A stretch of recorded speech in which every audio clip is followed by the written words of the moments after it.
The failure to act with sufficient ambition to avert the climate catastrophe will be the greatest moral failure of our time. Making changes takes courage, and if we don't change things, we won't have a future. I'm an environmentalist. A lot of people don't understand that. I think I know more about the environment than most people. You have stolen my dreams and my childhood with your empty words. Change is coming, whether you like it or not. Zero carbon. East off.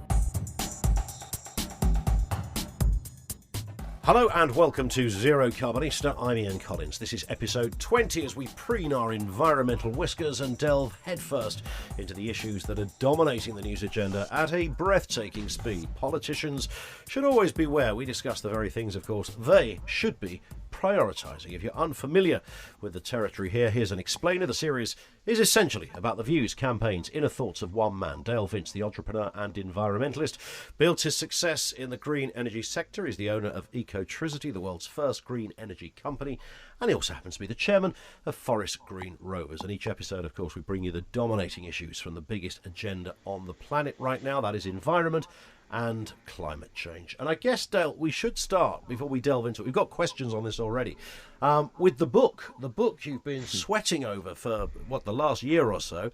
A month. A month. Okay. A month, yeah.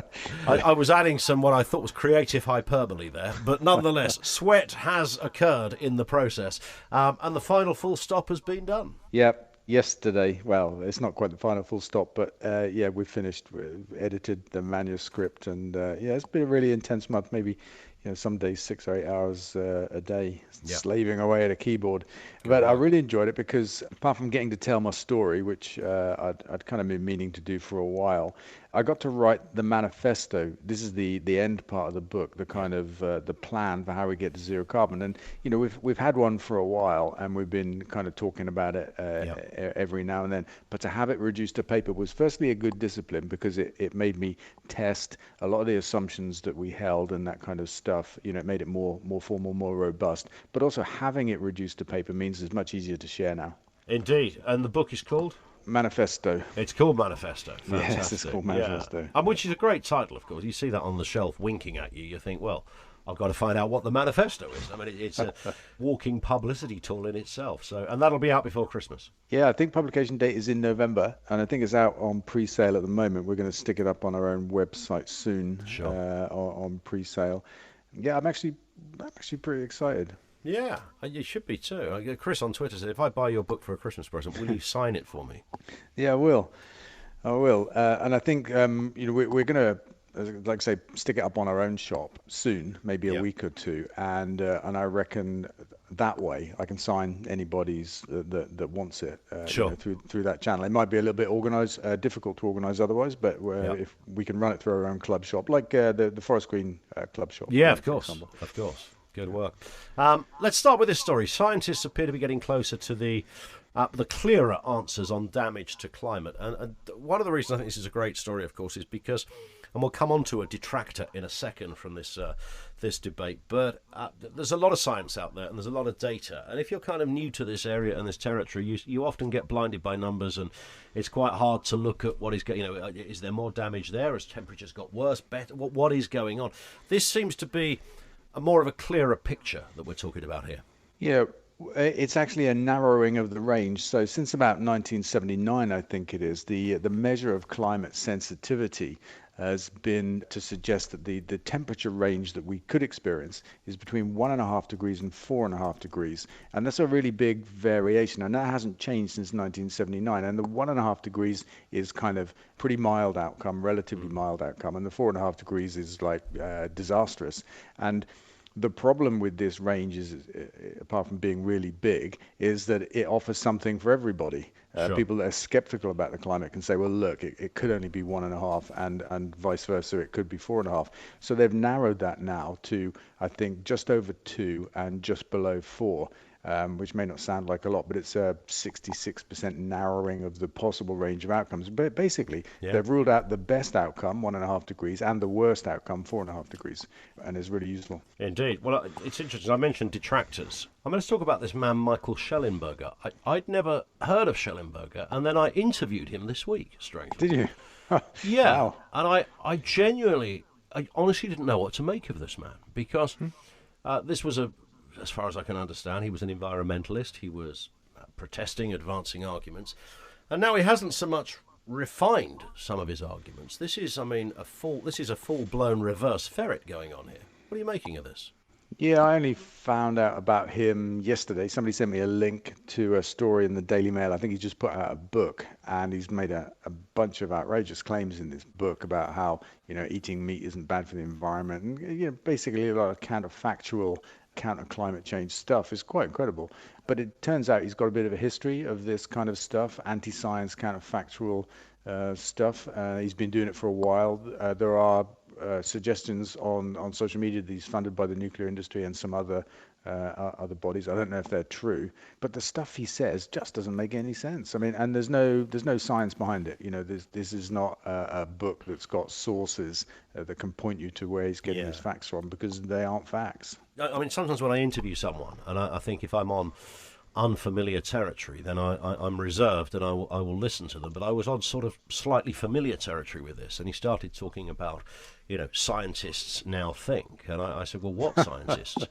And of course, I said, tell me who the scientists are. I said, because I interview these people for a living. I talk to obviously people like yourself, Dale, but the world of science is almost unanimous on this. I mean, there are one or two stragglers at the back, as we know, and he was really unable to provide any kind of evidence as to who these mysterious, shady scientists are that detract from the 99.9% of the science world that have a very different view.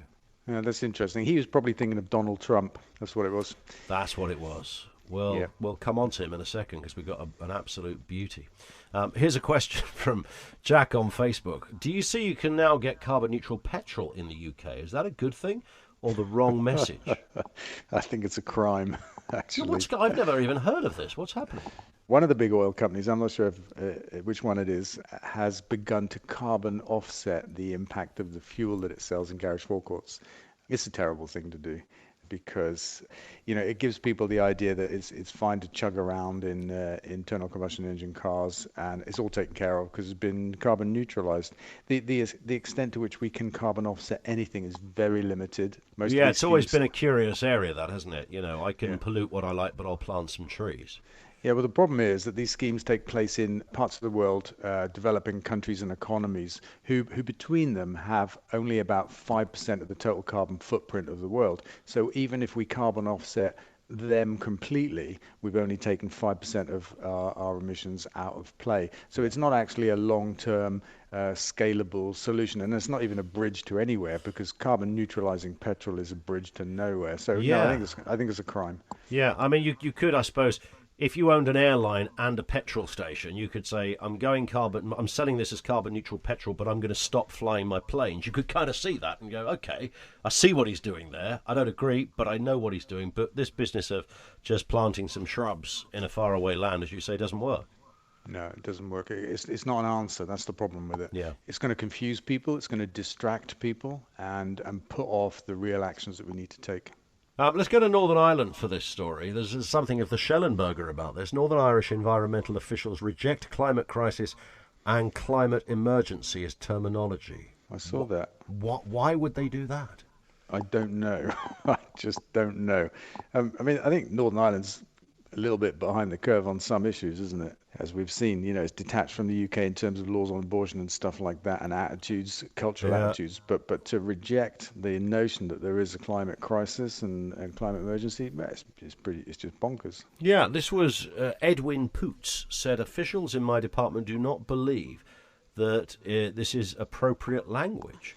And again, you have to, who are his officials? Who are these people? It comes back to that interview I did with Matey in the week. I have no idea where they get this from. How you would decide in an office somewhere in a Northern Ireland bureaucracy that the term climate crisis no longer is relevant. Well, appropriate is what he said. And what does he mean by that? How is it not appropriate? Do they think it's an exaggeration, for example? Well, yeah, he says the language is something my department do not accept. So leaving myself to one side, the officials in my department do not believe this is appropriate language. There is, of course, work to be done. They don't accept the language or don't accept the issue. You've got to wonder. Yeah, well, one kind of feeds into the other, you have to assume, in their world. So, yeah, indeed. Here's a question from Trudy on Facebook. Recently converted vegan. Loved your cheese replacements on the recent show. Do you and Mrs. Vince have any barbecue suggestions? Yeah, what goes on in a Dale Vince barbecue? That's what we want to know. Well, look, first, I'm really pleased that the cheese suggestions were helpful. When it comes to Barbies, I'm the Barbie Dieber of the household, of the family, actually. Is that right? Of Absolutely. the Western world, some say. No, just the family. and we have this huge circular fire pit that I like to fill up with wood and burn down to charcoal. Not to charcoal, but to embers. I prefer to do it on wood. I think it's a hippie thing. I used to do it on the road. And my secret sauce, as it were, for a barbecue is really, really simple. Is olive oil and soy sauce. Yeah. Olive oil and soy sauce. Soy sauce is king, yes. And just like, brush vegetables with olive oil and soy sauce. Oh, my God. They're fantastic. Everybody raves about them. So that'd be my top tip for a barbecue. Vegetables, olive oil and soy sauce. I went to a barbecue the other day, and there was a Texan guy who was one of the ones doing the barbecue. And you might think that he was just sort of throwing buffaloes or something onto this barbecue. In fact, what he produced was the most extraordinary veggie arrangement, which included Texas. I think he said it was Alabama. It was an Alabama recipe for potato salad, and it was something that I have no idea what I'm going to get the recipe off this guy. But yeah, you start throwing good spices in and just being a little adventurous, then you can change the whole tone of a salad. Huh? But you don't barbecue it. You don't barbecue it. You just have it alongside whatever Gotcha. it is you're cooking. Yeah. Yeah, And what would you cook? Would you cook a Me. Would you cook a veggie burger as in vegetable burger, or a veggie burger as in a burger that's kind of replicating meat? Well, I'm not a fan of meat replicating burgers, but there's a middle ground. The old school vegetable burger that you used to get from Bird's Eye or something like that, where you can see the bits of vegetable. Yeah. I'm not a fan of those at all. But there's middle ground. It doesn't mimic meat, but it is just really tasty vegetables. So I'm into burgers and sausages made of that kind of stuff. Yeah. I think vegetables, though, I'm just such a fan. Corn on the cob on a barbecue is amazing. Oh, man alive, yeah. You're absolutely Big right. mushrooms, asparagus, that kind of stuff, peppers. I just love that kind of stuff. And it's interesting. I think we talked about this before, but when you go back to thinking of those that eat meat, and you look at when you bite into a McDonald's burger or something, the first thing ultimately you're tasting is sugar and then salt, and somewhere in there is a company's idea of what beef tastes like. So it's kind of the whole thing is a little bit smoke and mirrors anyway. So when it's replicated or a vegetarian version is found, then I don't think you're missing out particularly in any big way. No, I think it's one of the problems that we face. Processed food is full of sugar, salt, and fat. I mean, incredibly high amounts, which really drown out our taste buds. But burgers in particular, cow burgers, have got a lot of saturated fat. And the people that are mimicking them the most, that are really trying to, fake the meat, have got the same levels of saturated fat. Yeah. And that's just silly to me, and as it's quite rightly been pointed out by people that these burgers aren't actually that more healthy for you, they are for the planet, than a cow burger is. Indeed. Fair point. Let's move to our friend across the pond. This is Donald Trump talking about his memory test. This is a beauty. I said to the doctor, it was Dr. Ronnie Jackson, I said, is there some kind of a test, an acuity test? And he said there actually is, and he named it, whatever it might be. And it was 30 or 35 questions. The first questions are very easy. The last questions are much more difficult. Like a memory question, it's like you'll go person, woman, man, camera, TV. So they say, could you repeat that? So I said, yeah.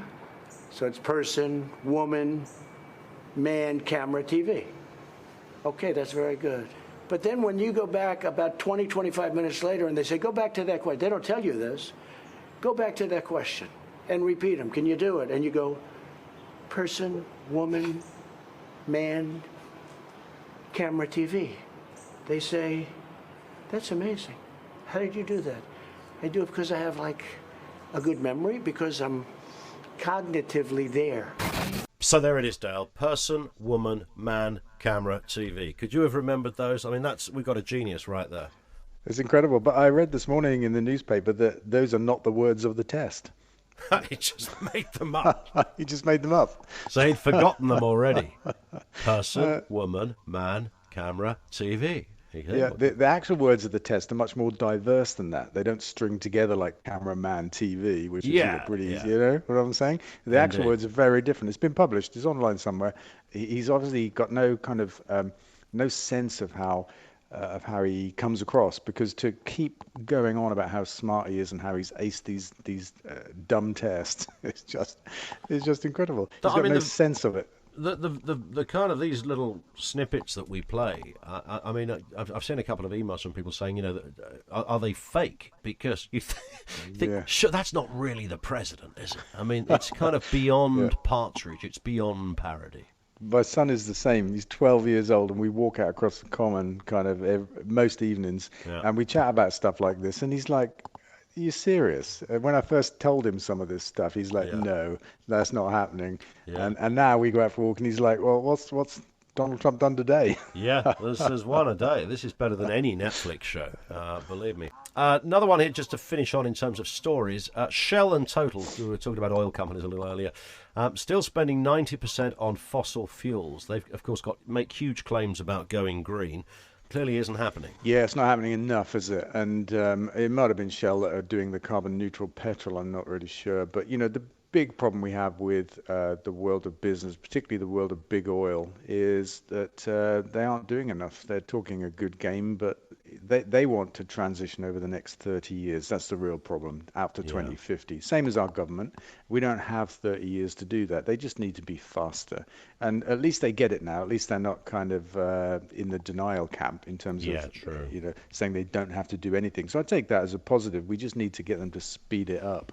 They've got to leave behind, though, vast wealth, haven't they? BP wrote off, oh, God knows. I mean, it was billions and billions of pounds. Just a couple of weeks ago, they revalued their reserves because of the future price of oil, which looks like it'll be depressed post the virus. And this is what these guys have to leave behind, all this wealth, all this value to them. And it's hard for them. I get that, but they have to. Indeed. Final question. This is This is the best question of the series so far, I have to say, from Alex on Twitter. Dale, is it true that you own your own helicopter? Please tell me it isn't. I think I could answer that, but give it a go anyway, Dale. It's a funny thing, because it's something that comes up every now and then. I haven't heard this one for a little while, but it's a recurring myth that I have a helicopter. I don't. I never have had. But yeah, and it's so funny. It's a myth. I don't know where you live, Alex, but there's a myth that I've heard repeated around Stroud, where I live, a few times. When they go electric, maybe in a kind of Brave New World type way, we'll be all flying around in our little, own pods. Well, they look super cool. Those little people carrying kind of, bigged up drones. I'm a fan. Dale, that's it for this episode. We will speak on the next one. That flew by. Indeed it did. Don't forget, of course, you can subscribe for free to this podcast via your podcast provider, so you get each new episode automatically. Do make sure you leave a review there as well. Really important bit. Make sure you follow Dale on social media as well. Twitter.com/DaleVince, Facebook.com/DaleVince. Zero carbon east of